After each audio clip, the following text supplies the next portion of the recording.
Ok, bueno, como siempre, bienvenidos a esta práctica del comentario crítico, este cuatrimestre que estamos viendo las estructuras clínicas. Octubre, vamos a tener dos reuniones hoy y el 24 de octubre. Vamos a dedicarnos hoy a psicosis y el 24 a las patologías de borde. El tema de la psicosis y la clínica actual me parece de suma relevancia, y de las neurosis narcisistas freudianas. Yo inventé una definición de psicótico que quiero compartir. Es un sujeto que sufre atormentado por su propio sufrimiento.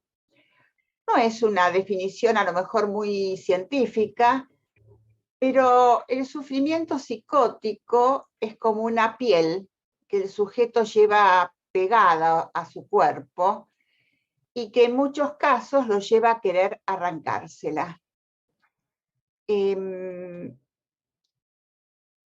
La psicosis hoy están consideradas como un déficit simbólico por cuyo agujero se filtra un exceso.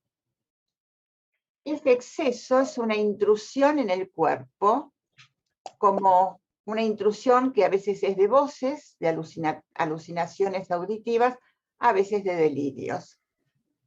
Pero lo que quería destacar es la relación entre la psicosis y el cuerpo.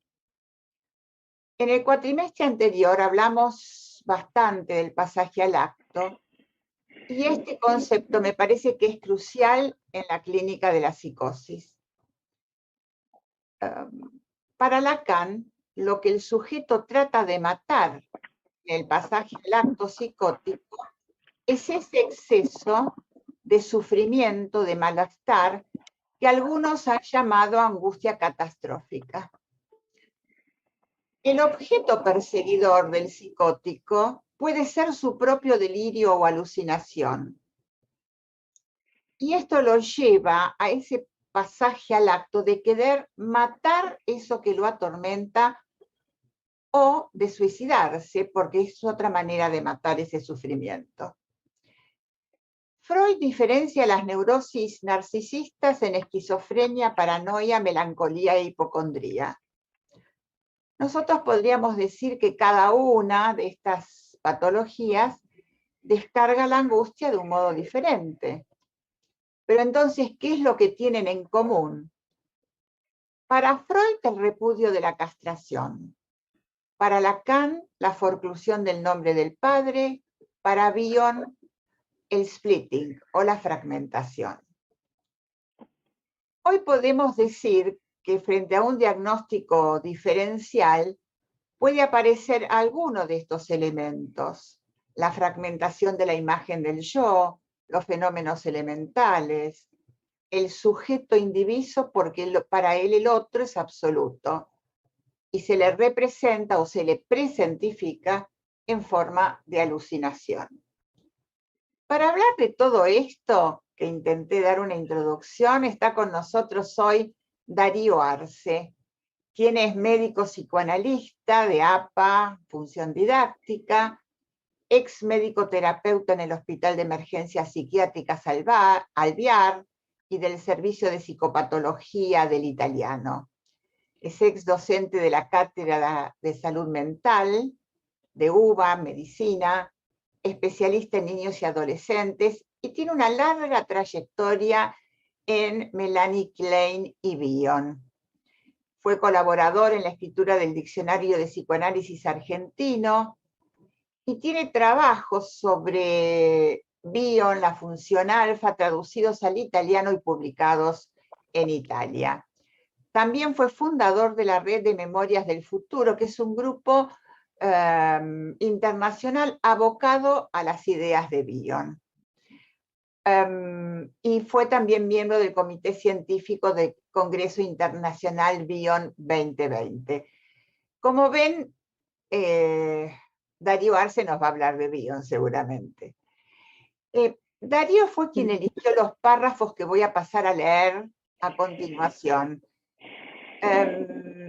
Nos pareció que es una manera un poquito distinta de la que teníamos hasta ahora, que nosotros elegíamos los párrafos, pero dada la especificidad de este tema, nos pareció una muy buena apertura que Darío eligiese los párrafos. Yo los voy a leer.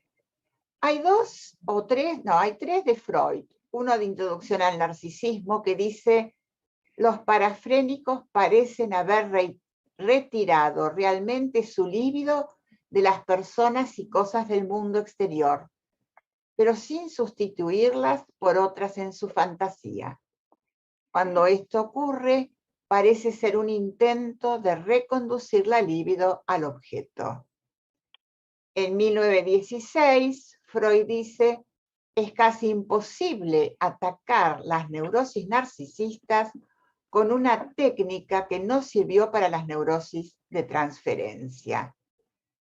Y dice, sigue diciendo que aún no sabemos si lograremos encontrar un sustituto a este método.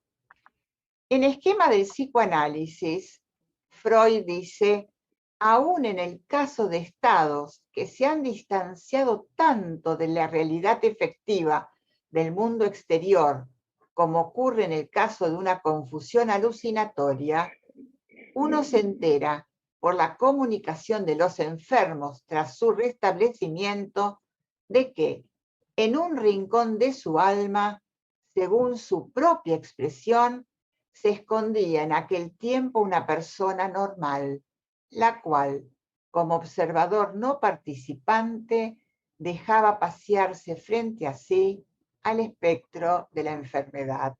Me parece de suma importancia este pasaje, que después le haremos preguntas a Darío. Bion, envolviendo a pensar, desarrollo del pensamiento esquizofrénico, dice: describiendo las características de la esquizofrenia como formación precipitada y prematura de relaciones de objeto entre las cuales la transferencia es la principal, cuya fragilidad está en contraste marcado con la tenacidad con la cual se mantiene. La prematurez, la fragilidad y la tenacidad son patognomónicas y derivan del miedo a la aniquilación por los instintos de muerte. El esquizofrénico está preocupado con este interminable conflicto entre la destructividad por un lado y el sadismo por el otro. Ya tenemos acá otra segunda pregunta: ¿cómo diferenciamos destructividad del sadismo? Y la última referencia es de Searles Harold, que dice: los síntomas más crónicos y profundos de la esquizofrenia deben entenderse no sólo como los trágicos despojos humanos que deja tras de sí ese terrible holocausto que constituye la enfermedad, sino que los mismos síntomas llegan a revelar en el curso de la terapia las manifestaciones de un esfuerzo intensamente vivo, aunque inconsciente, por recuperar, mantener y desechar modos de relación que predominaron entre el paciente y otras personas de su niñez. Bueno, me parece que hay muchas preguntas implícitas que podemos, bueno, después ir como puntualizando. Y entonces ahora le doy la palabra a Darío Arce. Bienvenido, Darío, y tenés el micrófono. Bueno, muchas gracias, Mirta, y vamos a seguir con muchas preguntas más, así que no te preocupes. Bueno, gracias en serio porque en tu nombre a todos los representantes de la comisión para hablar de este tema que es tan controversial desde los inicios del psicoanálisis.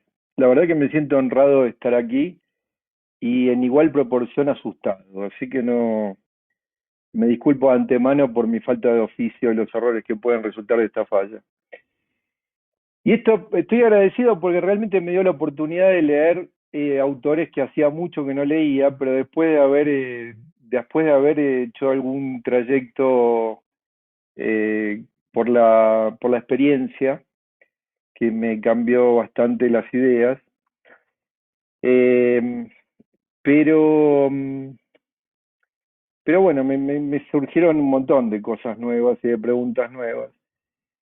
Entiendo que el tiempo y las circunstancias nos obligan también a este dispositivo de los usos de los párrafos, pero tengamos en cuenta de los peligros, ¿no?, que tiene esto, que es hacerle decir a una cosa a un investigador que está haciendo y está transcurriendo por la investigación, que primero dice una cosa y después la contraria, con lo cual podemos hacerle decir lo que queremos, pero tratemos de ser lo más decentes posibles. Porque fíjense que, por ejemplo, el fragmento que leyó Mirta, si bien son diferentes momentos del psicoanálisis, porque empieza un Freud en el 13 y terminamos con un Bion o un Searle que están ahí promediando los 60 y los 70 también. Y dicen lo contrario, ¿no? En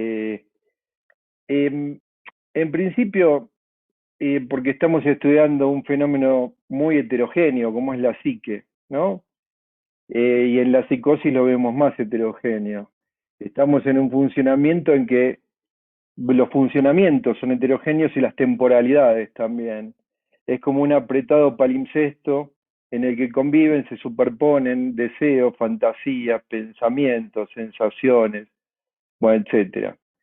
Algo así como estar en presencia de un foro romano, donde convive un espacio con funciones comerciales, financieras, administrativas, económicas, una tribuna reservada a los asuntos diplomáticos, junto al altar de Saturno, la Basílica de los Santos, la Casa de las Vestales, calzadas, escaleras, cárceles, etc., todo. Pero hay algo muy importante tener en cuenta, que muchas veces dejamos afuera de la ecuación, y es el observador. El analista que observa y está incluido en el campo analítico.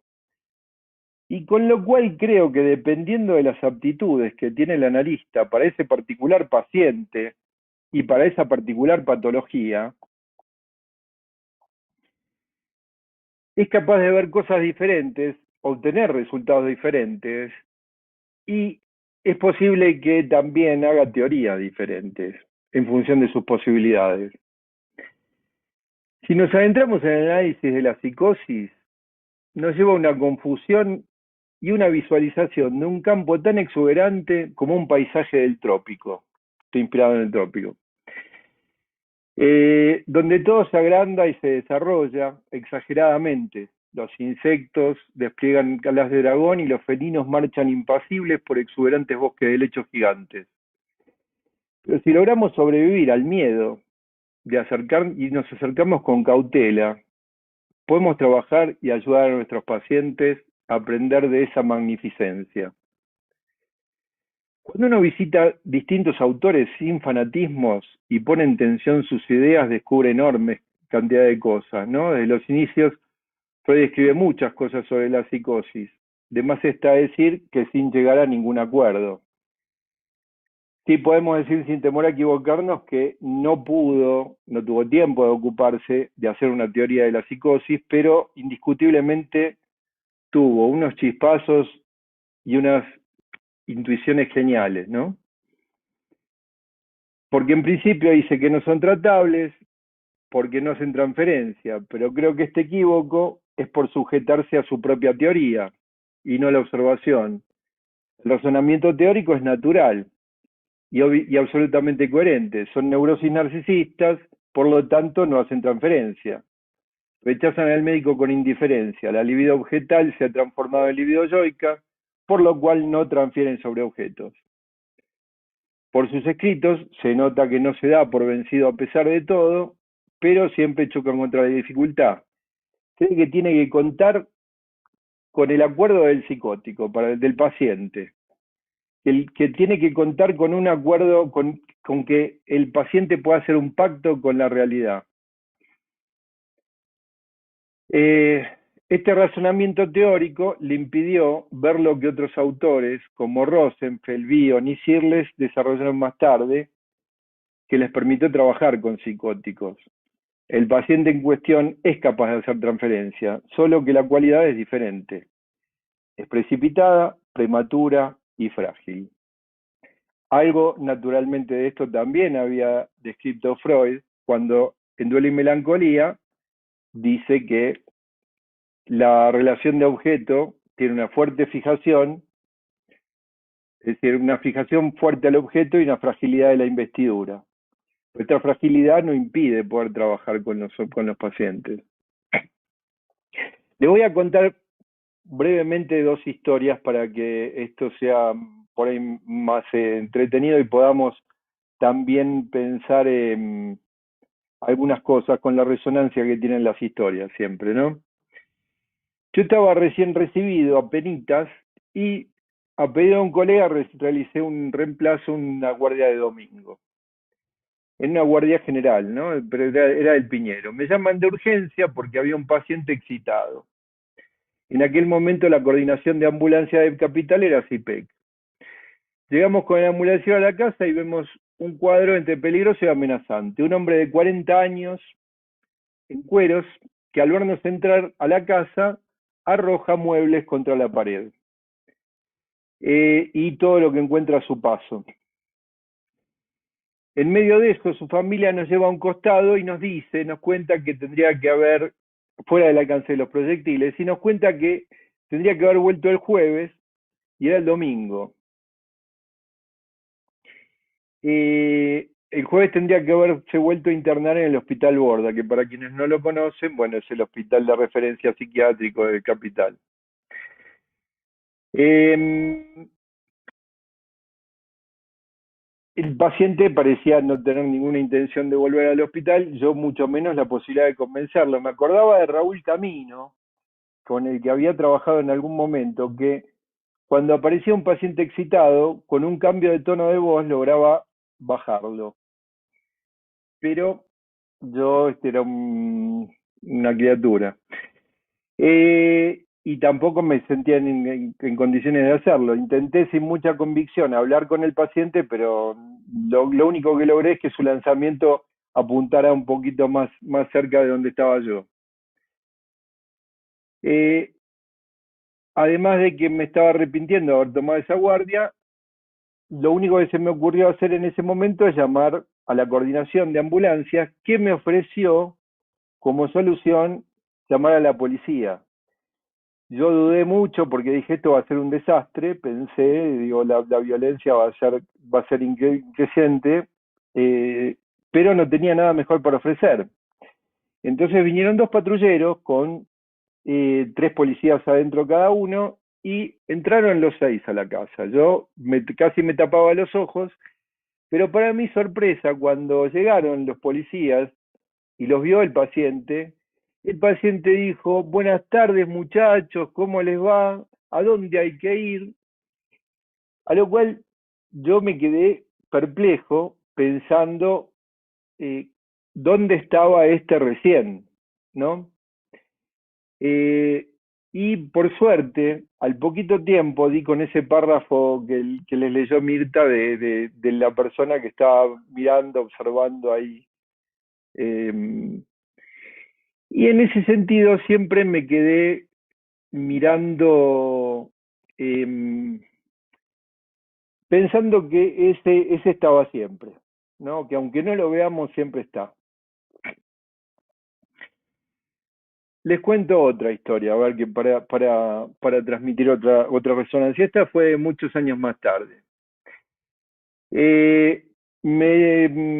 Empiezo a atender a un paciente de más o menos casi 30 años internado, que estaba con alucinaciones auditivas, visuales, ideas delirantes, todo un cuadro muy florido, ¿no? Diagnosticado de esquizofrenia. Muy inteligente. Estaba internado en un lugar en las afueras de la capital y yo hacía muy poco que había empezado a analizarlo. En la clínica donde fui no había consultorios libres, pero había un parque muy bonito, muy agradable, en el cual nos sentamos en un banco y tuvimos la sesión. El clima era primaveral, así que le daba un toque de gracia al día que parecía encantador. Lo veo con ropa deportiva y polvo de ladrillo en los zapatos al paciente. Todavía una cancha de tenis por ahí. Comienza a hablar en la sesión y empieza a transmitir todas las imposibilidades que tiene y las dificultades que tiene para vivir, lo imposible que le resulta vivir, y describe, y casi me sale decir, que me convence de una especie de deterioro irreductible en el que tiene, ¿no? Del que hablan muchos psiquiatras. Y en medio de la tranquilidad y ese hermoso día, yo empiezo a sentir una desolación y una desesperanza que me gana a cada segundo. De modo que quedo sumergido también en la idea de que al paciente lo que daba el resto de su vida era transcurrir en un hospital de día y medicado. Que yo no podía hacer nada por él y que lo único que me quedaba era darle una especie de consuelo por su vida desgraciada. Y consolarme a mí mismo de la dificultad que tenía de tratar a un paciente con esa patología y la poca posibilidad de psicoanálisis que tienen esos pacientes para ayudar en ese estado. Ya estaba por el piso. Pero recordé también una supervisión que tuve con Jorge Mon, que él había tenido mucha experiencia con psicóticos, trabajando sobre todo junto a Pizón Rivière, y que cuando yo empecé a trabajar con pacientes psicóticos, un día le hablé del deterioro de un paciente psicótico, y él me preguntó cómo podía yo conocer el límite de un paciente sin haberlo explorado junto con el paciente. ¿Cómo podía yo decir que un paciente tenía tal deterioro y no se podía seguir adelante cuando yo no lo había explorado todavía? Y paralelamente me visita una frase que usan los españoles con cierta ironía, que me produce una suerte de hilaridad así de ácida. Vendedor de alfombras, que para quien no conoce se refiere a los que hacen fraudes. En la Argentina dirían algo similar de un vendedor de humo.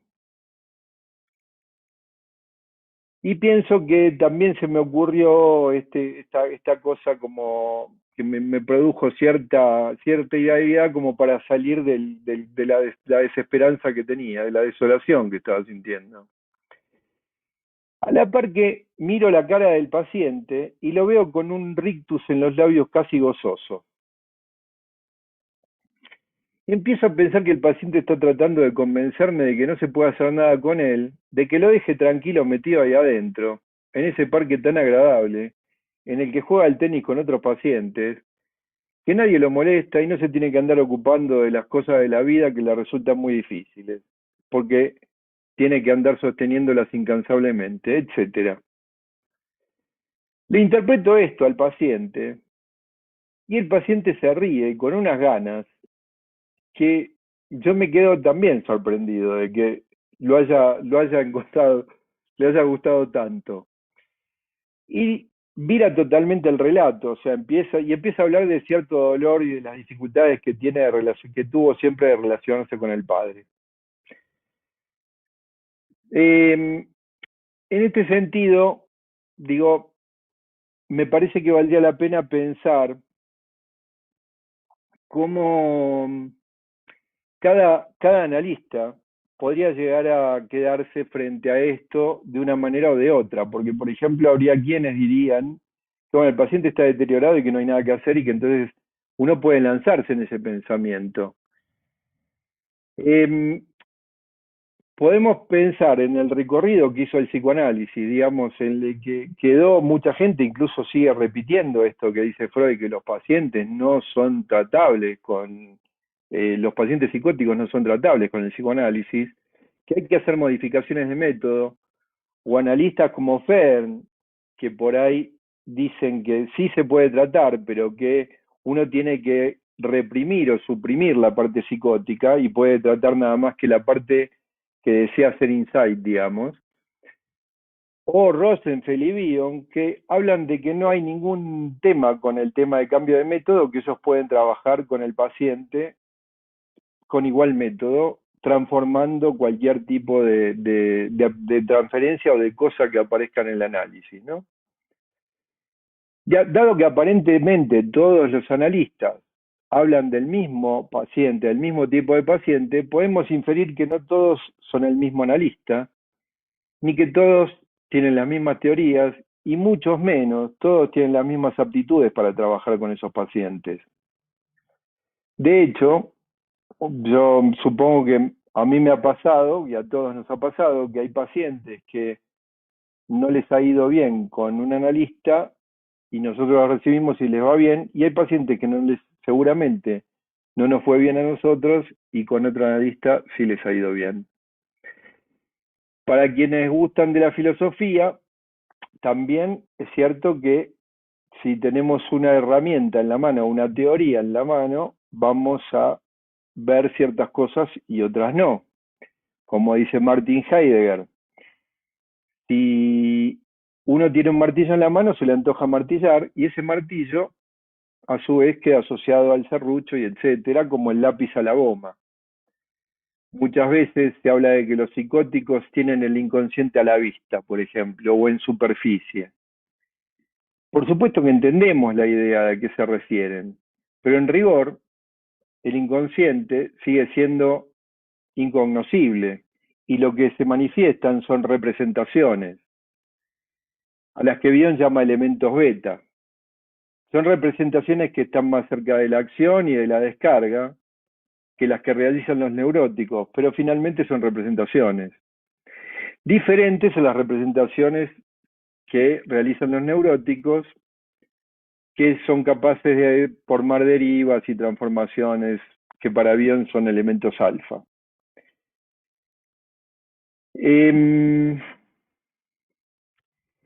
Pero quien vea las producciones psicóticas como representaciones, aunque estén demasiado cerca de las cosas, tiene un trato distinto e intenta entender e interpretar junto al paciente esos escombros de vida que buscan ser humanizados, gritos y gemidos que buscan ser transformados en palabras y frases, otra metáfora.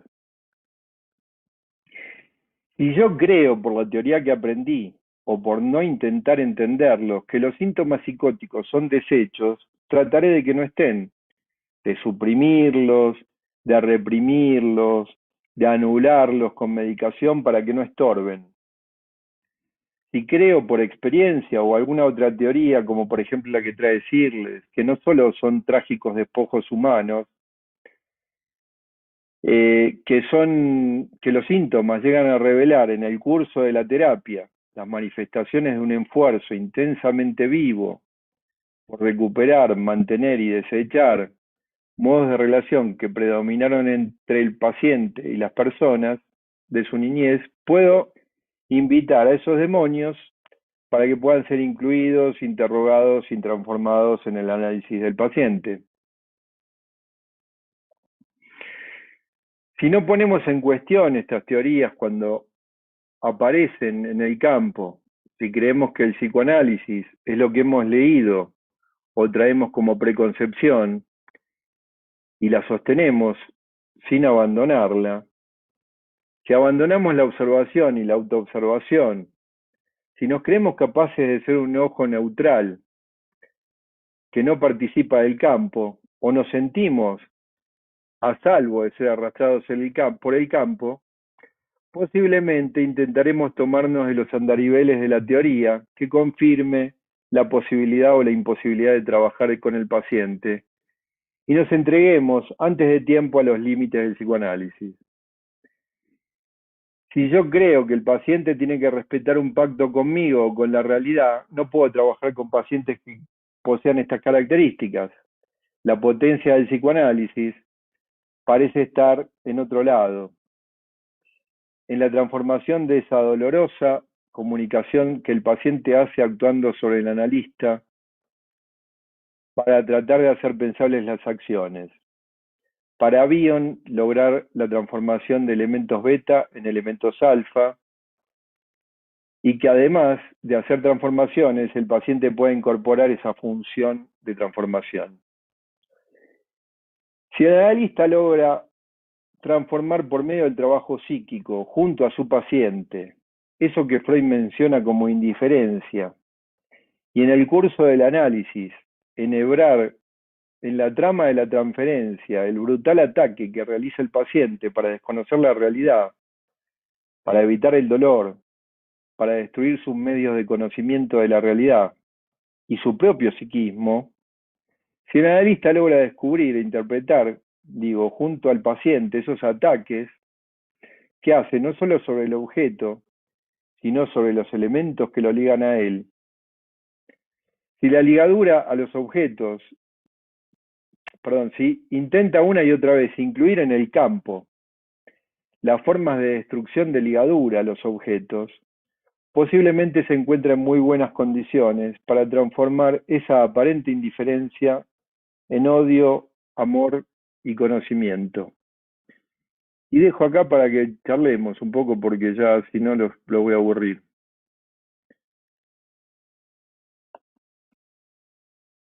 Bueno, Darío, interesante cómo articulaste los párrafos. Em, Voy a señalar lo que a mí me resonó bastante. Lo primero, algo que dijiste, miedo a la psicosis. Esto me resonó mucho porque es cierto que no solo entre las familias hay miedo a la psicosis, sino también entre los terapeutas y analistas. De hecho, se ha convertido en una especie de especialidad la psicosis, cuando nos deberíamos preguntar por qué es una especialidad, ¿no? Nosotros tenemos en APA un departamento de psicosis, ¿no? O sea que hemos hecho de la psicosis una especialidad clínica, ¿no? No tenemos un departamento de neurosis, ¿no? Lo cual ya nos dice algo esto, ¿no? También hablando, yo trabajé con chicos psicóticos y mi última pacientita, ahí dejé de trabajar, de 10 años, con algo que he visto en muchos psicóticos, que es el empuje motor y el empuje de la fuerza motora. Me sentó en este sillón con rueditas y me empezó a tirar contra la pared. Y ahí sentí miedo a que me mate contra la pared. Y esto lo engancho también con tus casos, los casos que vos trajiste, ¿no? Que por un lado podríamos decir no tenerle miedo a la psicosis, pero por el otro lado tenerle miedo al psicótico, ¿no? Que es otra cosa, me parece. Bueno, te lo dejo esto como pregunta. Lo otro que vos dijiste, que a mí me parece que sí hay un pacto de realidad con el psicótico, porque a veces puede venir solo, a veces lo tienen que traer, lo tienen que acompañar, pero con alguien uno hace el pacto de realidad, ¿no? Esto me pareció también muy interesante. Lo otro que vos trajiste es como la escisión entre una parte que se observa a sí mismo, ¿no? Como alguien normal, ¿no? Que observa la parte psicótica. También me pareció esto muy interesante y que quizás podrías también desarrollarlo. Y después pensé en el cacón, ¿no? Esto que este mal interno, ¿no? Que está en el cuerpo del psicótico y que hace intentos de eliminar de sí mismo, ¿no? Bueno, con esto introduzco también las preguntas. No sé si vos querés contestar ahora o querés que hagamos más diálogo. Acá hay varios también psiquiatras que se ocupan de psicosis, así que también podrían aportar cosas. Bueno, abrimos el diálogo. No sé si vos querés decir algo más. No, podríamos hablar de esto, sí, pero como quieran. Podemos hablar después o antes o que alguien si quiere decir algo más. Bueno. Bueno, ahí levantó la mano. Yo, Teodoro. Ah, Teodoro. Okay. Teodoro. Sí, muy bien, me parece Me parece este tema bastante interesante. Yo he trabajado por muchos años.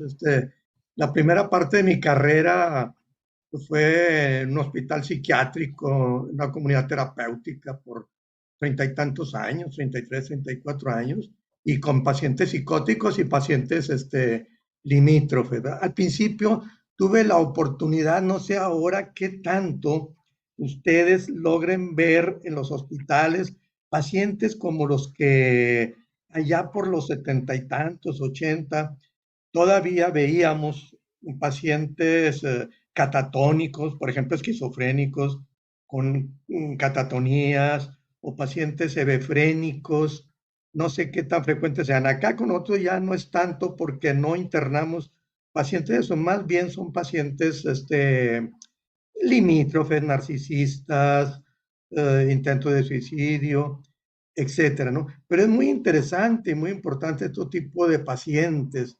A mí me tocó ver varios pacientes catatónicos que realmente no establecían, aparentemente no establecían un contacto con los demás, que se aislaban, y nosotros teníamos que auxiliarlos, teníamos que desde darles de comer, acercarnos a ellos y estar ahí, porque tomaban hasta posiciones fetales, inclusive algunos de ellos teníamos que tener un cuidado porque si estaban en el patio, podían seguir, el único movimiento era con los ojos, e iban siguiendo el sol, y entonces podían hacerse daño. ¿Sí? Entonces era una gama de pacientes y otros pacientes violentos también. Me quedé pensando, pero también, sí, yo estoy completamente de acuerdo que el paciente así llamado psicótico, que es digno de toda una psicoterapia psicoanalítica, nada más que uno tiene que tener mucha paciencia. Me quedé pensando en el ejemplo que Darío mencionaba de ese tipo que andaba ya todo desorganizado, desnudo, y que parecía que causaba un miedo, y que entonces dicen, bueno, pues vamos a traer, no sé si a la policía o a quién iban a llevar, ¿verdad? Sí, así era, Darío, más o menos, así fue como Sí, está. sí, llegó la policía, llegaron los Llegó 6 la policías policía y y luego, ah, cuando él vio a los policías dijo, muchachos, buenas tardes, ¿dónde hay que ir? a dónde hay que ir, ¿verdad? Es decir, qué bien, ¿verdad? O sea que, pues no, es decir, inmediatamente toma ahí la cordura, por decir así, ¿no? Pero yo pienso Ujú. que la policía también para él representó un Claro, super yo que daba control, que daba límites, y que él necesitaba también límites, porque si toda la gente estaba asustada, pues él más se iba a angustiar. ¿Sí? Entonces uno tiene que atender, empezar a aprender el lenguaje de esos pacientes. Y ahí iba a lo que tú, Mirta, decías hace un momento en relación y alusión a lo de aquel, no me acuerdo, el psicoanalista que nos habló tan bellamente de las enfermedades psicosomáticas después transformadas, que tú hacías alusión, que transformadas a través del cuerpo, el cuerpo hablaba por los síntomas somáticos, ¿verdad? En ese era trabajo muy Sí, bello que presentó José eh, Fishman, sí. José, ¿verdad? Sí, sí. ¿Ya? Entonces, en esto iba en relación con lo que decía Mirta, porque entonces el paciente psicótico, el esquizofrénico, habla a través del pensamiento, habla a través de las ideas, nada más que estas ideas están más distorsionadas porque están de acuerdo a los conflictos intrapsíquicos que trae, ¿no? A un yo que sí realmente es un yo que está fragmentado, escindido, diría Bion, ¿no? Pero es un yo que ahí está ahí y que podemos nosotros ayudar a que se integre a través de nosotros mismos, a través de nosotros servirle un poquito más. Ahí también bionianamente servirle como un continente a todas estas cosas que él no puede, que él ahí no puede contener. Sí, antes que se me escape la idea, porque si no me la voy a olvidar, habla a través de las acciones, y si uno es capaz de leerlas, las acciones, si uno es capaz de entenderlas, y las puede interpretar, y las puede transmitir, se las puede transmitir al paciente, o junto con el paciente las puede entender, se transforman, así como en el segundo ejemplo, donde yo le dije lo que él estaba haciendo. O sea, lo que él me estaba tratando de convencer de que no se podía hacer nada con él para que lo dejen tranquilo ahí adentro porque estaba muy cómodo. Es más, yo tengo la impresión, a todos les habrá pasado que fueron alguna vez a algún psiquiátrico, y los psiquiátricos suelen tener llave, y cuando uno se tiene que ir, a veces se demoran en abrirle la puerta, y uno siempre se queda con el miedo de que lo dejen encerrado adentro. Y yo creo que ese miedo tiene que ver con alguna cuestión más regresiva de nuestra, digamos, ¿no? Que entra en resonancia, en la que justamente a nosotros también nos gustaría estar ahí adentro, que se ocupen de nosotros. Hay un punto que a mí me describió Searle, que a mí me parece un autor brillante, eso que ha trabajado mucho con esquizofrenia, que él dice que una vez estaba rompiéndose la cabeza con un paciente, y el paciente estaba ahí hablando de lo más tranquilo, y él empezó a sentir una profunda envidia porque el paciente estaba ahí justamente pudiendo jugar con sus ideas sin tener que ocuparse de la boleta de luz, de gas, del teléfono, ni de todas las operaciones que había afuera para hacer, y entonces estaba de lo más tranquilo. Y él sintió envidia por eso. Quiero decir, en este punto los pacientes hacen cosas con nosotros, y el tema es que nosotros podamos interpretar esas cosas. Solo por nombrar estas cosas que aprendí de Mom, que cada cosa que yo llevaba como dificultad teórica se me transformaba en una dificultad afectiva. O sea, no era, yo es verdad, cuando él me dijo, pero vos exploraste con el paciente para ver si realmente el límite era ese, a mí yo me quedé claro, no exploré, o sea, estoy diciendo por lo que dicen otros de que pasa en la psicosis, que es el deterioro, y hay que tenerle miedo al deterioro, pero resulta que cuando yo me puse a trabajar con este paciente, el deterioro no estaba, o desapareció, o estaría en alguna parte, pero vive maravillosamente, o bastante bien, qué sé yo, no sé si maravillosamente, pero bastante bien. Pero la otra cosa que iba a decir es lo del pacto que decías, Mirta. Es cierto, con alguien hay que hacer el pacto, pero a veces, quiero decir, cuando el paciente se empieza a interesar, hay pacientes que están muy desintegrados y realmente no pueden ni llegar al consultorio, y en ese sentido los tiene que traer la familia. Pero cuando empieza a entender y se empieza a interesar por lo que pasa, no necesitamos que el paciente diga, quiero analizarme. Empieza a interesarle lo que está pasando ahí adentro. Eso me parece que me parece que es importante ese punto. Y lo otro con los catatónicos también pasa, que el catatónico cuando tiene un infarto, cuando tiene alguna opción, se quedaba así muchas horas con un catatónico, el catatónico terminaba hablando con él, o sea, como diciendo, bueno, dejémonos de joder con esto y hablemos en serio. O sea, digo, hay mucha cosa que si nos quedamos en lo que vemos por fuera nada más, y no la observamos más a fondo, y nos comemos lo que dijo alguien, no nos creemos lo que dijo alguien, y no lo exploramos por las nuestras, quizás nos limitemos mucho más de la cuenta. Vale la pena, pero para eso tenemos que estar dispuestos a cuestionar nuestro propio funcionamiento, nuestra propia teoría. Si creemos que somos bárbaros y que no vamos a ser arrastrados por lo que hace el paciente, otra cosa que decía Mom era que cuando hay una persona angustiada, cuando hay dos personas en una habitación y una está angustiada, es bueno que la otra no lo esté. Claro, si el paciente saca un arma, bueno, qué sé yo, es otro mundo, pero mientras el paciente, yo qué sé, uno lo ve ahí más o menos Hay una Pero pregunta, bueno, un comentario de Silvia. Silvia, el micrófono.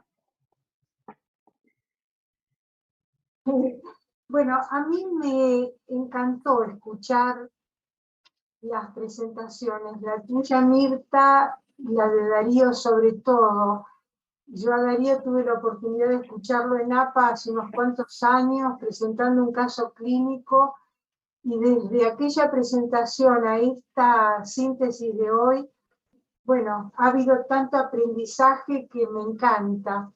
Yo tuve en ese sentido, yo soy psiquiatra y soy psicoanalista, tuve la suerte de hacer la residencia con Mauricio Goldenberg, que era un psiquiatra así al estilo de Pillon, donde de pronto con un paciente esquizofrénico, delirante, en mutismo, terminaba hablando del fútbol en cámara Gesell. Tuvimos la oportunidad de verlo en la residencia. Pero bueno, eso tiene que ver con las cualidades del interlocutor. En ese sentido, el maestro que fue Jorge García Badaraco, que yo durante 20 y pico de años estuve aprendiendo de él en las multifamiliares, lo que hizo en ese aspecto fue incluir a las familias. Entonces, al crear un ámbito de muchos, es muy probable que eso dé lugar, por la forma también de la conducción y demás, a un ámbito de seguridad para personas que tal vez han vivido muchas identificaciones proyectivas y muchas situaciones de las cuales es imposible hablar hasta lograr un marco de seguridad. Así que bueno, más que preguntas, yo lo que quiero es transmitir esto y el hecho de que me da mucha alegría y mucho gusto este intercambio hoy aquí entre nosotros. bueno, si puedo decir algo, puedo decir Sí. algo. Bueno, me parece fundamental lo que estás diciendo, porque una de las cosas, si bien uno no tiene por qué tener un cambio de método con los pacientes psicóticos, sí hay una cosa que vale la pena mirar, que es que nosotros también vemos nada más que lo bipersonal, pero sacamos de contexto también. Y tenemos que tener en cuenta una cosa que es muy importante, el paciente psicótico vive más afuera que adentro. Es decir, se vacía tanta identificación proyectiva, deja más partes de él, más partes de su aparato psíquico, de su personalidad, afuera que adentro, con lo cual, por supuesto que las multifamiliares y los grupos sirven muchísimo, porque les permiten integrar. En el Alvear, cuando yo estuve en el Alvear, que estaba Raúl Camino, muchas veces tuve el gusto de ser coterapeuta de él, era realmente, tenía una sensibilidad brutal para trabajar con psicóticos, y yo lo he visto hacer cosas con una habilidad que no se las voy a hacer a nadie, y que no creo que sea capaz de reproducirla. Pero esto, digamos, hace que estas partes que están afuera y las habilidades de los terapeutas, por supuesto que son absolutamente distintas. Miren, hay una cosa que yo no sé si, nunca pude comprobar si era cierta, pero si no es cierta está bien pensada. Los delirios, parece que en la India son delirios místicos. Y los delirios en Estados Unidos son delirios paranoicos, digo, la gran masa de delirios, ¿no? ¿Por qué? Porque el exterior siempre funciona, digamos, de alguna manera comandando este tipo de delirio. Cuando una vez estaba en el hospital, en el Alvear, estaban cambiando las autoridades y me acuerdo que los pacientes caminaban por toda la sala y decían, ¿por qué la gente acá se mueve tanto? Y era una cuestión de que había un montón de movimiento político muy espeso y una cosa que los pacientes percibían más que nosotros, digamos, ¿no? Que percibían y lo actuaban. Nada más, por ahora. Quería traer a raíz de esto que estás diciendo, y después creo que Juan tiene algo de YouTube. Quería comentarles algo, porque a mí me llamó la atención cuando vos hacías tu locución, las referencias a vos como persona, lo que a vos te pasaba. Y nosotros solemos pensar que el psicótico no tiene principio de realidad. Entonces yo les voy a contar una experiencia, porque me parece que tiene que ver con esto que vos decías recién. Yo fui la primer terapeuta de la Sala de Hombres del Piñeiro, en el año 74. El primer paciente me lo trae la policía, acusado de asesinato, con una paranoia de esas, ¿no? Yo estaba embarazada. Y bueno, lo recibo con todo el prontuario que traía la policía, etcétera, etcétera. A la mañana, no sé si a la mañana siguiente, a los 2, 3 días, él me pedía que yo lo llevara a mi casa a vivir conmigo. Un día llego al servicio, bueno, a la tarde quedaban con los residentes, ¿no? Los pacientes. Un día llego a los 3, no sé si había pasado una semana, porque no había pasado mucho tiempo. Llego al servicio y estaba todo el servicio escrito en las paredes y en los pizarrones: la doctora Mirta no quiere ser mi mamá. El criterio de realidad estaba en él. Yo me tenía que ya tomar mi licencia de maternidad y no me decidí a tomarla. Entonces, es el psicótico quien me dijo que yo me tenía que tomar mi licencia de maternidad. Por supuesto que a partir de ese día tomé mi licencia de maternidad, ¿no? Entonces, digo, esto lo cuento porque la paranoia tiene esa habilidad de decirte lo que te pasa, ¿no? De hacer el relato de lo que le pasa al terapeuta o al otro, ¿no? Bueno, no sé esto cómo es en tu experiencia, pero en el Por supuesto, si uno es capaz de leerla, ese es el punto. Porque acá el punto es siempre eso, si es capaz de leerla, si es capaz de entender lo que está pasando. El psicótico posiblemente no es que no tiene criterio de realidad, es que lo destruye. Y tiene toda una campaña contra la realidad, digamos. Logra cierta eficiencia, pero no del todo. Pero si nosotros creemos que lo logró, ya estamos fregados nosotros también. Es cierto que no es lo mismo un paciente que, cuando decimos psicótico también es una bolsa de gato. No es lo mismo un paciente que a los 10 años empezó a decir que era Napoleón, no sé por qué siempre es Napoleón, pero pongámosle que era Napoleón, y tiene 40, y otro que viene derrapando, que derrapó a los 18, pero después pudo estudiar y más o menos llegar a hacer una carrera universitaria, y se brotó definitivamente, qué sé yo, a los 27, o a los que en general es una edad en que aparecen bastantes brotes, o quiebres psicóticos. No es lo mismo, y no son las mismas las condiciones, y seguro que el resultado no es el mismo. Pero sí, con un paciente que tuvo algún armado, uno puede tener bastantes esperanzas en trabajar bien, digamos, ¿no? Uh-huh. Juan, decime, ¿hay alguna pregunta en YouTube? ¿O vos querías hacer una pregunta? No sé. Hay una pregunta. Hola, ¿qué tal? Hay dos preguntas en YouTube. Hay tres. Bueno, una es de Margarita Slack, ¿qué pasa cuando quedó todo muy claro? A ver, dale, pero son tres nada más, dale. Son tres. Una de Margarita Slack que pregunta, ¿qué pasa cuando existe el peligro de suicidio? Bueno, la pregunta es clara. Paso a las segundas dos de Fernando Gallardo. ¿Es posible pensar que la resistencia no tenga la característica de lo reprimido, sino una resistencia en orden del ello, pero en mayor relación con la realidad exterior? Esta es una segunda pregunta. Y paso a la última, que dice, ¿es posible percibir en la terapia una resistencia diferente con diferentes mecanismos? ¿Es posible pensar que en la negación de la realidad niegue también la posibilidad de la recuperación? Estas son las tres cositas que hay en YouTube, donde hay más o menos 30 y pico de personas participando.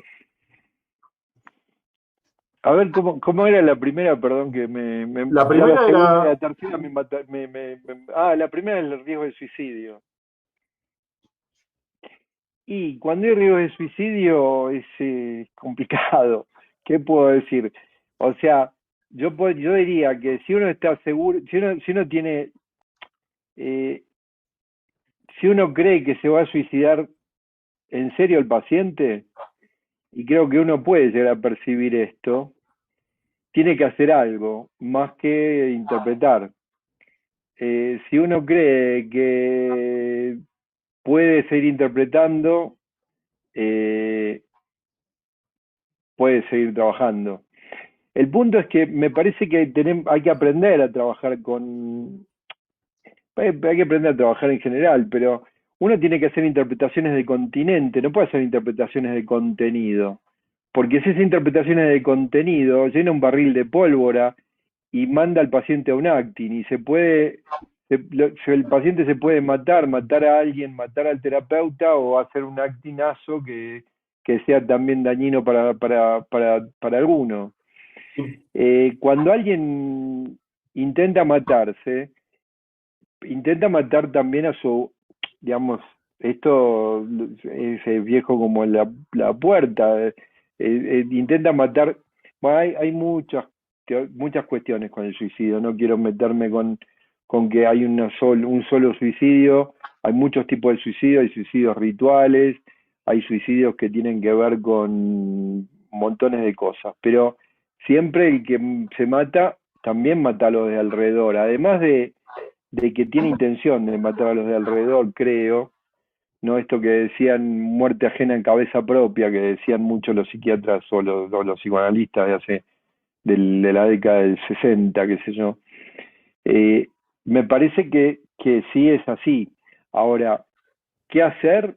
Yo creo que eso, tratar de ver si esto viene en serio o no.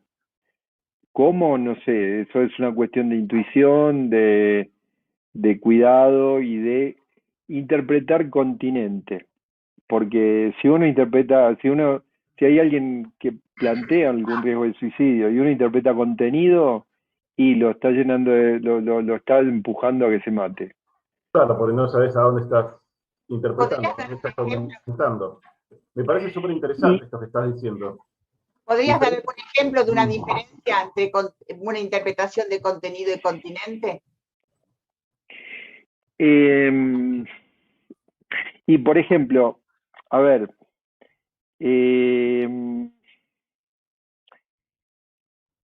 a ver.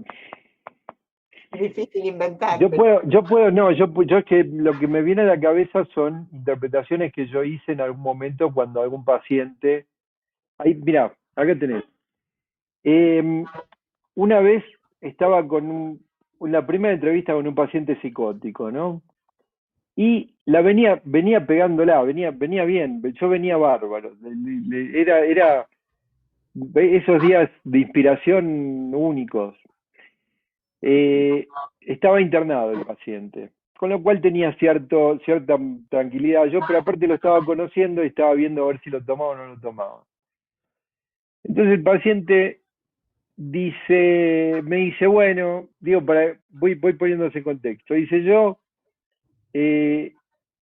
soy extraterrestre, venía hablando de un montón de cosas, ¿no? Pero después, cuando llegamos medio a entendernos un poco, me dice, yo soy extraterrestre, dice, y yo nací, me morí y volví a nacer. ¿Usted qué piensa de eso?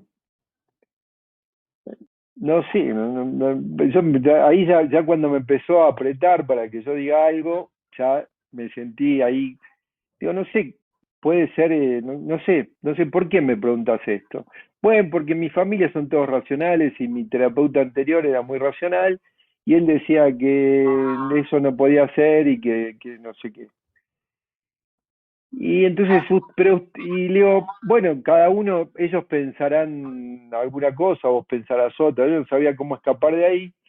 Y él me dice, bueno, pero ¿usted qué piensa de esto? No me aprieta así, ya contra la pared, y le digo, mira, yo creo que debes haber tenido una experiencia de muerte y resurrección, una vivencia de muerte y resurrección, en cuyo de eso no puedo decir nada. Lo que podemos ver es qué significa esto, qué sentido tiene. Con tu ayuda, quizás podamos entender si esto de ser un extraterrestre se trata de ser un terrestre extra o de qué cosa se trata, ¿no? Y él se rió. Esto del terrestre extra tenía su cosa interesante porque eran 8 hermanos, digamos, ¿no? O sea, para diferenciarse entre 8, eran todos varones, encima había que ser de alguna manera un extra algo. Entonces, hasta ahí yo venía, pero sintiéndome, me empecé a sentir más maníaco que él, imagínense, venía pegando una tras de la otra. Y entonces me dice, porque se drogaba con todo lo que encontraba. Entonces me dice, porque dice, me drogo y yo no sé usted qué piensa de las drogas. Porque dice, yo me drogué muchísimo y entonces yo le dije, ahí es donde yo metí una interpretación de contenido, que le dije algo así como, bueno, por ahí sentiste que no podías seguir viviendo así, ¿no? De esta manera. Y que en todo caso sentiste que querías que esta vida se termine y empezar con otra. Hasta ahí veníamos más o menos bien, y le digo, y por ahí te preguntás, lo que en realidad me preguntó a mí, por eso digo, yo no la contuve la pregunta, se la devolví, le devolví la proyección directamente. Por ahí te preguntás si finalmente también no estabas haciendo unos abusos con la droga que te estaban rompiendo la cabeza. Y ahí él me dijo, se enojó muchísimo y me dijo, no se meta con esas cosas porque yo no sé si quiero seguir hablando con usted. Ahí apareció de vuelta el que estaba mirando. Yo no sé si quiero seguir hablando con usted o me quiero ir a un rincón a pensar, a divertirme con mis ideas. Y ahí quebramos lanza por un rato, nos quedamos en silencio, pero, o sea, lo que quiero decir es que si yo no contengo la proyección que él hace, o sea, porque él me estaba haciendo a mí la pregunta, yo se la devolví muy rápidamente. Él no estaba en condiciones de contener esa pregunta. Yo le tenía que seguir haciendo interpretaciones de contenido como las que le venía haciendo, como la del terrestre extra, la de bueno, que por ahí sentía que la vida no le estaba gustando lo que tenía y que quería empezar de nuevo. Pero lo que yo le interpreté de contenido, que fue eso que él me preguntó, lo detonó.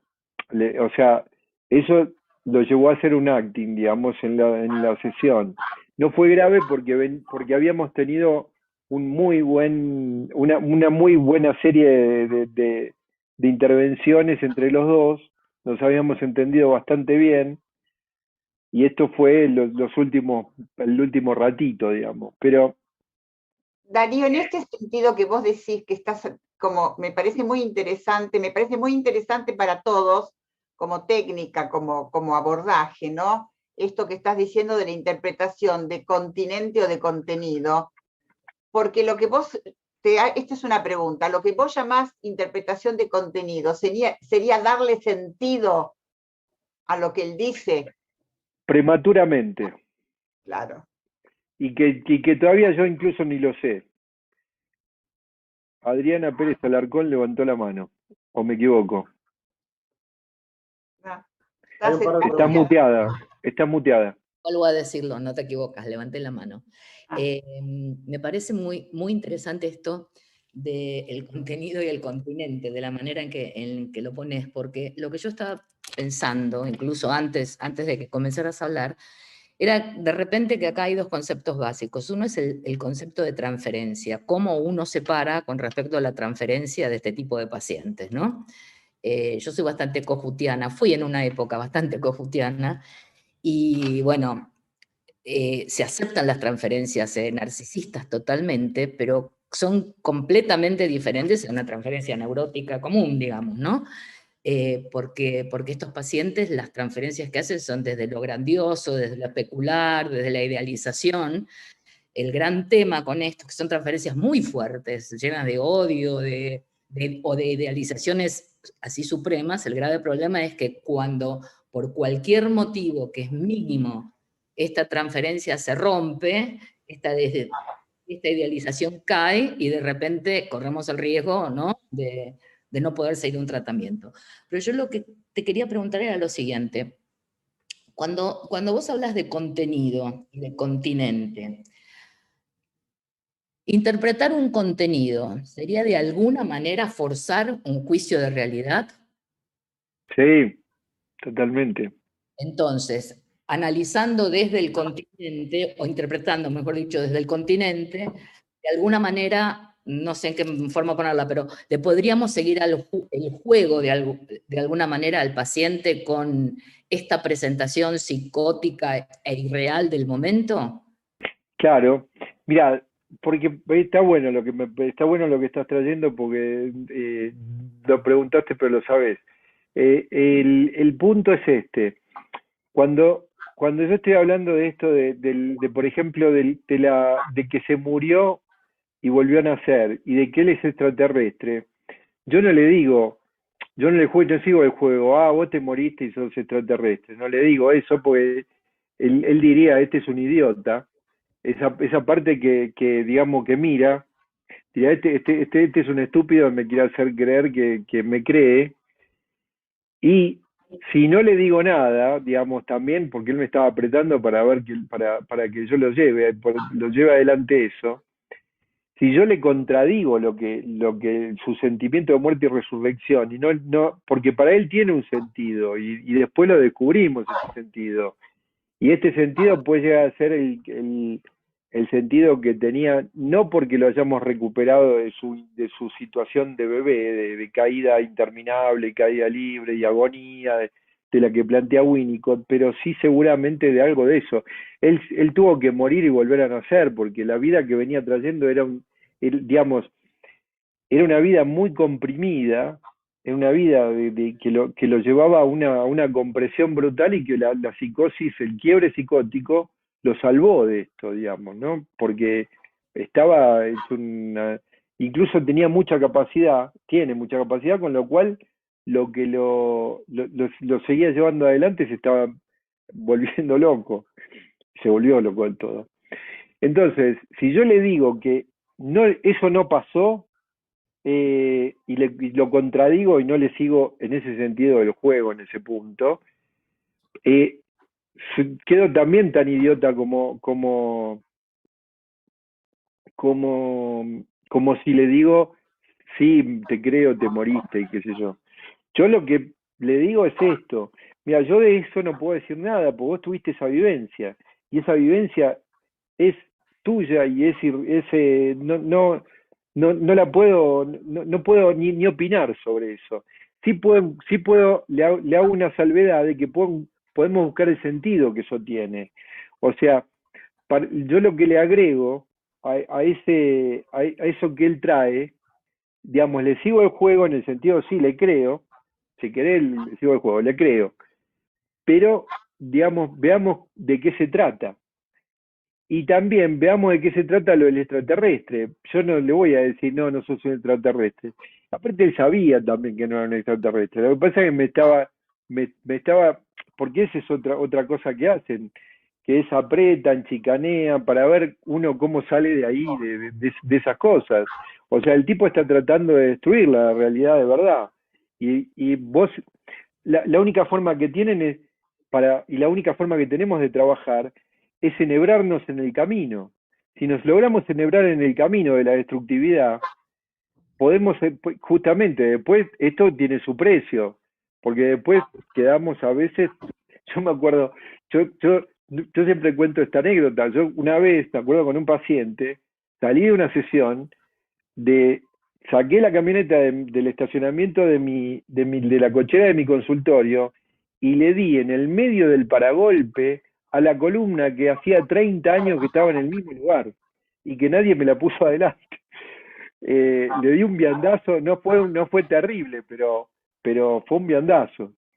Quiero decir, uno sale a veces medio, no sale muy, pero bueno, es cuestión también de trabajo, experiencia, pero en ese sentido es como si uno tuviese que tomar si te lo hago gráficamente, digamos, ¿no? Puede ser de cualquier manera, digamos, pero tomar la proyección, la identificación proyectiva que el paciente lanza, digamos, y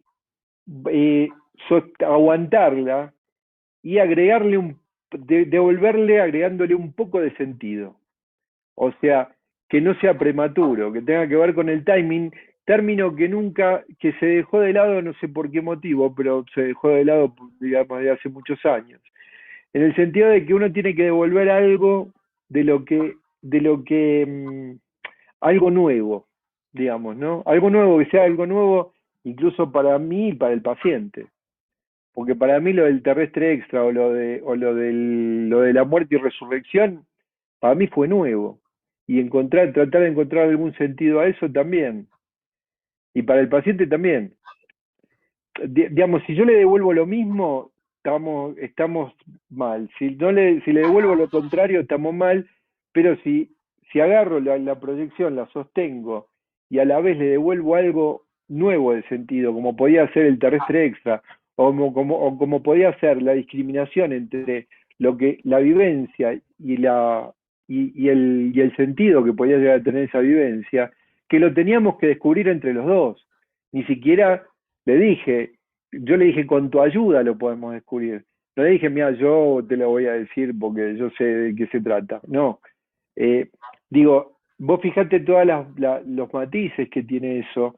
Tiene el matiz de que no podés idealizar tanto porque estamos los dos jugados acá en esta. Vos me tenés que ayudar.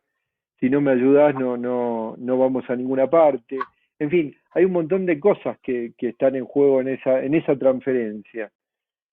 Hay algo que me parece que vos estás diciendo, Darío, y es que vos como terapeuta todo el tiempo te estás barrando, te estás castrando. Y sí, Alicia, pero sí. Perdón. Alicia tiene una pregunta. Le quería contestar una cosita a Darío de lo que estaba diciendo, ¿no? Que ya me olvidé que era. Esto, que cuando decías que vos le estabas al paciente tratando de interpretar dentro de lo posible el contenido, el continente, cuando sale una interpretación del contenido, pienso que muchas veces tiene que ver con el propio narcisismo, ¿no? El nuestro. Que la tenés, ¿sabés? Si querés largar la interpretación, que tiene que ver con lo que decías del timing, ¿no? Pero aparte te duele y lo querés soltar, porque no querés tenerlo adentro. Porque no querés decirle, o sea, no te cuesta. A ver, nosotros en el análisis con todos los pacientes, pero con los pacientes psicóticos más, tenemos que aguantar ser Otelo, Hamlet, Lisa, Felisa y malos, buenos, una porquería. Tenemos que aguantar todo eso. Si no lo aguantamos, no podemos trabajar. Perdón, que hable quien tenga. Alicia. ¿Qué tal? Bueno, muchísimas gracias. Muy interesante todo lo que han estado hablando y pensando. Es una pregunta que te hago con respecto a esta observación que hiciste con el paciente del extraterrestre y demás. ¿Qué pensás con respecto a la concepción freudiana? Bueno, que todo delirio tiene un grano de verdad.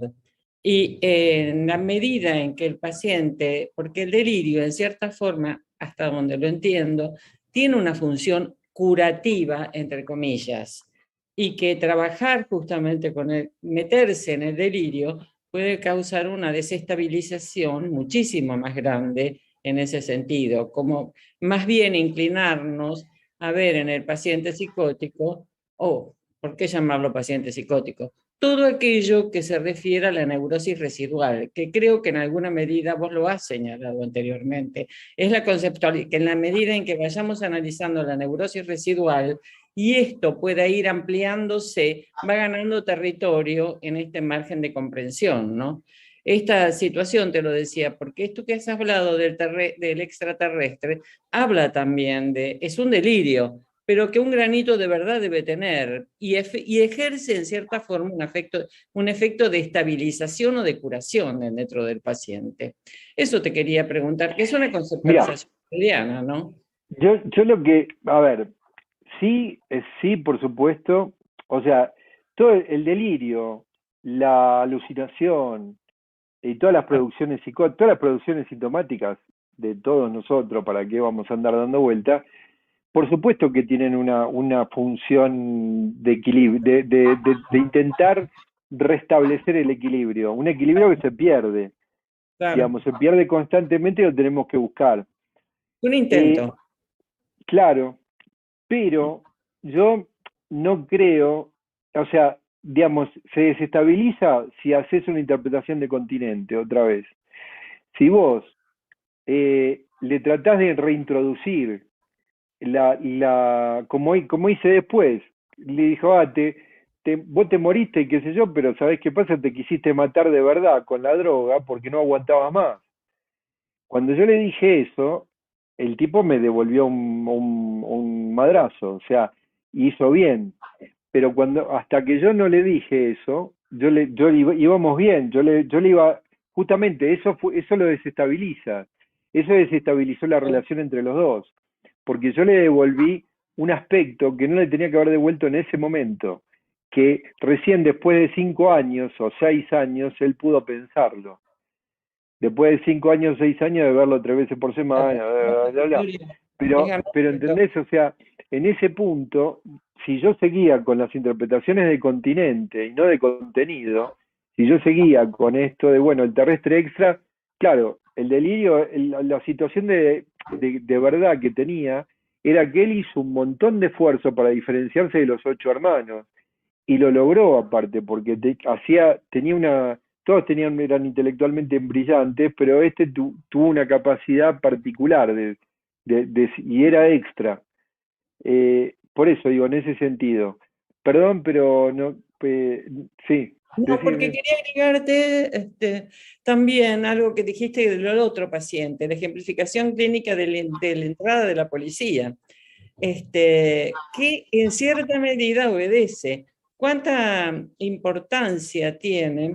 Porque muchos he escuchado también, no es por mi experiencia, sino simplemente por lo que he estudiado, leído, del lugar qué lugar tiene que ocupar el analista frente a un paciente de estos. En la medida en que el analista, totalmente lo que no debe suceder en un análisis de neuróticos, en la medida en que el analista se ubique en el lugar del amo, o sea, en el lugar del super yo, el que manda, el paciente en ese momento, es decir, el llamado paciente, afloja, porque lo que está necesitando es eso, casi como el lugar del analista como el que determina, el que le da un lugar de seguridad. Alguien habló del super yo que se instala, y creo que sí, porque él vio la policía y calmó. Sí, en ese caso puede ser, pero a veces, porque si vos justamente con un paciente, te digo esto, porque si vos con un paciente, como el del segundo caso, te pones en el lugar del amo, lo único que va a hacer es tratar de destruirte y lo va a lograr de una manera, pero magistral. En el caso del paciente que vos presentaste, llega la policía y paradójicamente cambia. Ah, sí. ¿Qué pasa? ¿Qué lugar tiene? ¿Quién es la policía? El que manda, ahí es como aparece una especie de pseudo curación, ¿no? Aparece un límite, sí, y en ese momento pero después, viste, yo te la regalo con un moño, pues, lo que pase después. Darío, hay otra pregunta en YouTube. Dale. Y aparte está Ezequiel también. Ezequiel levantó la mano hace 2 horas. Ahora le damos la palabra. Una cosa es ser loco y otra cosa es estúpido. Creo que vos lo dijiste muy bien. No pensemos que es... porque también hay que diferenciar la debilidad mental de la psicosis. Sí, claro. ¿no? Bueno, está entonces una pregunta de YouTube y Ezequiel. Bueno, independientemente, yo tengo muchas cosas para decir, pero lo único que voy a decir es que lo que marca Darío Arce es una diferencia entre el juego del frontón con uno mismo al juego del tenis que él propone entre dos, donde se va devolviendo la pelota. Nada más que eso voy a decir. Lo de Gallardo tiene que ver con si la negación de la realidad produce que se niegue también la posibilidad de recuperación. Esa la vuelvo a repetir. Y hay algo que dice Víctor Domínguez, que es, me parece importante esto, ¿cuáles serían los elementos para definir psicosis en la adolescencia, pensando que es una etapa donde todo el psiquismo está en movimiento y algunas expresiones podrían ser catalogadas como normales? Ok, bueno, le damos la palabra a Ezequiel y después contestás todo antes de terminar. Una pregunta breve. Darío, me gustó mucho tu posición, me parece, aunque me incluí un poco más tarde. Lo que te quería preguntar, hablando de envolturas, además del elemento verbal de interpretación, ¿cómo trabajas los elementos paraverbales de la comunicación humana, que consiste en lo fonológico, que es en la palabra, como también en lo gestual, y la representación mímica, como tu mímica de expresión en el trabajo con psicóticos? Mirá, yo creo que la pregunta es muy interesante y lo que te da la cuestión mímica y en la interpretación, creo que es la posición que tenés frente al paciente. Creo que, mira, hay un libro de decirles que se llama Mi trabajo con pacientes border, creo que está en ese, no en Contratransferencia, donde él dice que es más importante la posición no verbal que lo que se dice, digamos, ¿no? El afecto que está jugado en el campo. Pero cómo se trabaja, que es, no sé, a veces es una cuestión de intuición. Yo no te podría decir que las cuestiones mímicas, si son muy evidentes, a veces o sea, este rictus de goce lo utilicé para mi, este rictus de goce que encontré en el paciente, cuando el paciente me estaba vendiendo humo y yo lo estaba comprando, no lo manifesté, no se lo transmití al paciente. Lo que sí dije, este se está divirtiendo a lo loco conmigo, convenciéndome de que no se puede hacer nada con él, y yo se lo acabo de comprar, pero hasta con un cheque al portador. Entonces, en ese punto, digo, lo utilicé para entender lo que pasaba. Cómo utilizarlo en otras situaciones habría que ver, pero es interesante. De todos modos, todo eso no verbal o paraverbal, el tono, la música de cómo hablamos, de cómo lo que decimos, eso es importantísima. No solo lo que se dice. Lo de Gallardo es Gallardo la pregunta. A ver, volvamos a la pregunta, porque ya me la olvido. Decime de vuelta. No, ¿cuál? La de la adolescencia. Vamos por la de la adolescencia. Sí, de hecho lo de la adolescencia, distinguirlo, y a veces es muy difícil. El punto es este. Y esto, en ese sentido, los que anduvieron cerca de Pillón siempre dicen lo mismo. Si uno se acerca finalmente con un martillo en la mano y va a martillar clavo, va a martillar cabeza, va a martillar tornillo, va a martillar lo que encuentre. Si uno se acerca un poquito más amplio y abierto a ver qué encuentra, y por ahí se encuentra otra cosa, o por ahí empieza a trabajar y se encuentra con que el paciente no era psicótico, era border, o con que tenía una descompensación, yo qué sé, no sé de qué. Uno, en este sentido, Pillón creo que decía algo así como: si uno trabaja con un paciente, toda la semana cambia el diagnóstico. Entonces, uno se puede enlatar, se puede enamorar de una idea y dejar de seguir al paciente y seguir la idea. Como creo que le pasó a Freud con el tema de la transferencia. Él no la vio porque dijo, bueno, no transfieren, están en el yo, ya está, no van para afuera. Me parece que pasó algo así, ¿no?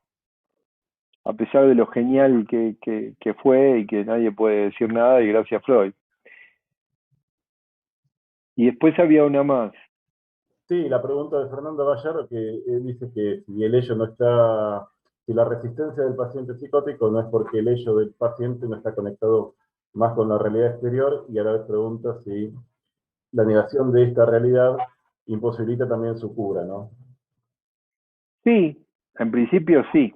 O sea, digamos, por supuesto que todo lo que no es yo es ello, y el paciente, al paciente que llamamos psicótico, hace mucha identificación proyectiva, digamos, hace abuso de ese sistema, y en ese sentido queda ciertamente vacío, y si nosotros nos ponemos en el camino y pasamos a ser parte de esa realidad exterior y la podemos aguantar y transformar y devolver, y también si esto puede llegar a pasar en grupos y si esto puede llegar a pasar en familias y etcétera, puede volver de otra manera y puede incluso tolerar el dolor de tener eso en su interior y transformarlo en otra cosa. Bueno, Darío, Perdón, Mirta, ¿sabes en qué me hizo pensar? Todo esto me trajo, aparte, altamente esperanzador, ¿no? En el tratamiento de estos pacientes. Hay una pregunta de Diego López que me la mandó por WhatsApp, y es que no estamos todos un poco locos, ¿no? Pero yo pensaba en estas situaciones disruptivas que son altamente traumatizantes, ¿no? Por ejemplo, una bomba de un atentado terrorista, ¿no? Donde uno queda loco por un rato, pero se arma red, porque vienen los bomberos, vienen los que te ayudan, ¿no? Y por ahí un psicótico es alguien que quedó extendida su trauma a lo largo del tiempo hasta que aparece alguien que hace red, ¿no? Me parece que es esto lo que vos venís a plantear, ¿no? Alguien En que juega parte al sí, tenis, ¿no? sí, en parte sí, pero en parte a veces se aprovechó un poquito de la historia. Y si encima, digamos, el hecho traumático es en términos relativos siempre. O sea, lo tenemos que pensar, una bomba a alguien por ahí les puede explotar al lado y más o menos sobrevive mucho más que otro que no. Siempre la cuestión va por el lado de que sea en términos relativos y de no creer en todo lo que nos parece. O sea, y ponerlo, claro, pero aparte poner en juego nuestro propio ojo. Si nosotros creemos que realmente podemos llegar a ver la realidad tal cual es de los hechos, ya no estamos fregados. Ya, o cuando, viste, muchas veces a mí me dijeron, no, pero el deterioro. Y cuando yo me acuerdo del deterioro, me acuerdo de lo que me dijo Jorge, y digo, no, pará, ¿viste qué deterioro? A ver, exploremos a ver si hay deterioro. No, puede ser que haya. Y es más, puede haber fracciones donde esté el deterioro, pero hay otras partes donde funcionan mucho mejor que nosotros. O sea, perdón que lo diga, pero... bueno, me parece que nos diste una semblanza muy, muy intensa, muy profunda de la psicosis y que no hay una psicosis. No. No hay una, no. Hay ni tampoco hay un analista, que esto, porque siempre la ecuación lo dejamos afuera esto. Y la verdad que nosotros decimos que es una ciencia de lo individual, pero siempre hablamos del paciente, nunca hablamos del analista. O sea, hasta que no nos pongamos a ver, hay un giro copernicano que lo tenemos que dar y que es la teoría del campo. Y que como mucho se llega al campo transferencial contra transferencial que plantea Ferro, que no es el campo analítico que plantean los Barangé, no es para nada, porque eso es una tercera cosa, y esa tercera cosa nos arrastra, nos lleva y nos hace que tengamos que estar con el ojo más puesto que en nosotros y en lo que está pasando. Bueno, gracias Darío. Gracias a todos. La verdad que hoy fue muy clínico todo. Eso es muy grato porque, bueno, poder compartir clínica no es fácil con este dispositivo, pero que son todos pacientes de hace muchísimos años, no hay problema. Entonces, los esperamos el 24 de octubre, el lunes 24 de octubre, que vamos a seguir con estas cuestiones. Vamos a tocar más los borderline. Gracias a todos, gracias Darío otra vez, Al contrario, gracias a ustedes. Fue muy grato poder revisar todo de vuelta. La verdad que sí, verdad que sí. Muy lindo. Bueno, nos vemos pronto. Chao, y a los de YouTube también los saludamos. Chao, gracias. Chao, Julia.